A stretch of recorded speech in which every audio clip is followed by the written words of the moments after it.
Bismillahir Rahmanir Rahim. Alhamdulillahi Rabbil Alameen. Wassalat wassalam ala Rasulihi al-Kareem. Sayyidina wa Nabiyana Abul Qasim Muhammad.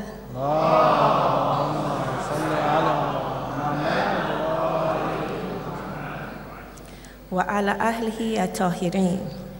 Assalamu alaikum wa rahmatullahi wa barakatuh. Esteemed scholars, honored guests, sisters, and brothers. It is a great honor and privilege to be invited to share this podium with such esteemed scholars and academics. I cannot count myself among their number, nor can I hope to enlighten you as they have and will, being only a simple wife, mother, and teacher.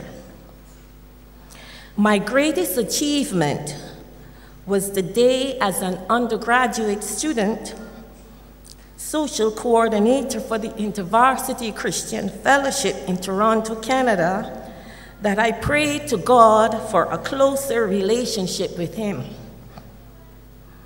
The answer to that prayer led to my embracing Islam and Shiism as the final crystallization of my journey through Christianity. This complete transformation of the trajectory of my life has brought me here today, and I would like to share with you, if I may, my thoughts on the one who singularly awakened the Muslims of the world to the possibilities of Islam, Imam Khomeini, rahmatullah alayhi, and his impact on the world stage. Like most people in the West, my introduction to Imam Khomeini was through the news media, which portrayed him as a fanatic, a terrorist, and an extremist.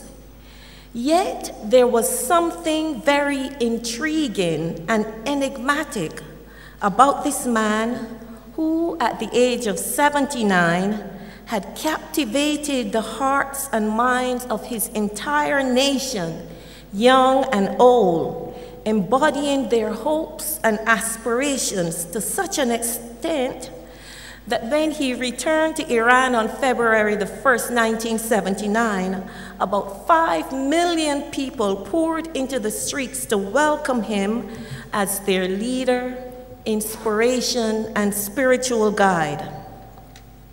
The people then proceeded to vote overwhelmingly in favor of an Islamic government.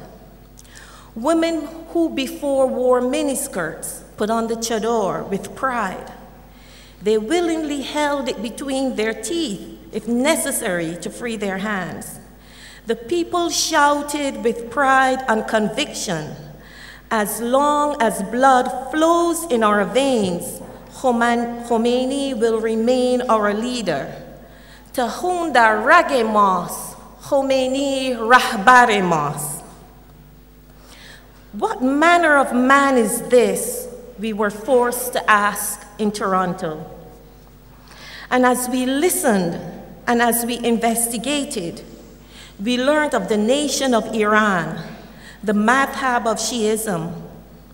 The world of Islam was happily asleep in its new age of ignorance, but Allah subhanahu wa ta'ala sent someone to awaken the Muslims and indeed the world, to remind us of Imam Hussein and his struggle with Yazid, that Muslims again should never bow to oppression. The Iranian people imbibed this message and shouted in the streets, "Our movement is Husseini, our leader is Khomeini. Nezat ma Husseini, rahbar ma Khomeini." During those days, we had a large poster of Imam Khomeini in our small university apartment. It was so imposing that it could not be ignored, And so all those who visited us were forced to make a comment. There were so many who opposed Imam Khomeini out of ignorance, and my husband, who thrives on opposition, was eager to enlighten them all about the true nature of the Imam and his policies. Indeed, if one of us was not at home when guests arrived, the first question we would ask on our return was, what did they say about Imam Khomeini? Our small contribution to the revolution. In January 1980, Time magazine had no choice but to name him Person of the Year with the words, "Rarely has so improbable a leader shaken the world." What he accomplished was indeed amazing. A man advanced in age, in heel-less shoes and mended socks, not educated in any Western academy, but educated in a traditional Islamic seminary. He led a non-violent revolt against an established leader without any outside help and without aligning it with any Western ideology. The slogan resounded throughout Iran, "No East, no West, Islam is the best. Na Sharqi, na Gharbi, Jumhuriye Islami."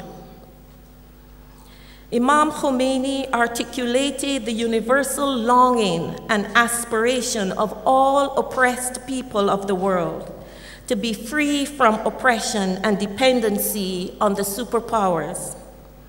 From the Philippines to Kashmir, South Africa to Guatemala, all peoples have heard of Imam Khomeini and revere him.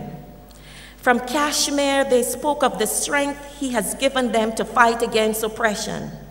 Ahmed Deedat of South Africa spoke of his charisma. Nelson Mandela called him a leader of all freedom movements and should be followed throughout all times and eras.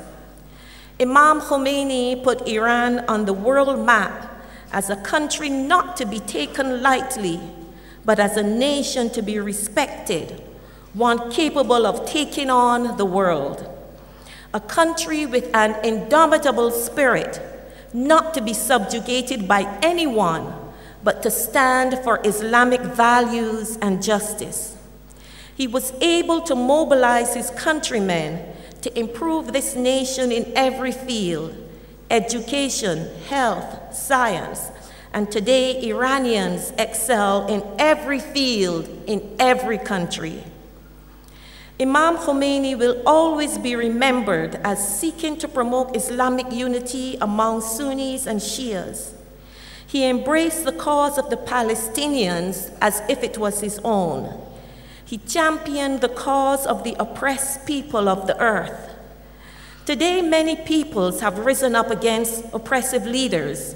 However, their movements have fizzled out due to a lack of conviction, leadership, and perseverance. The divide between rich and poor has become even more pronounced. Islamic extremists are wreaking havoc around the world. In Pakistan, Nigeria, Afghanistan, Syria, Iraq.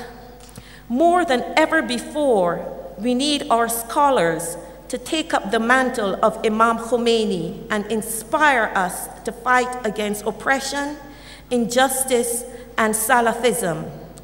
Today, many speak of the problem of Islam rather than of Islam as the solution.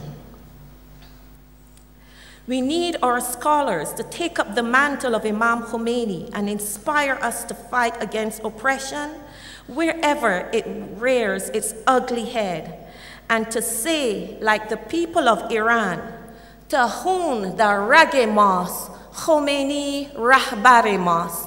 Salawat.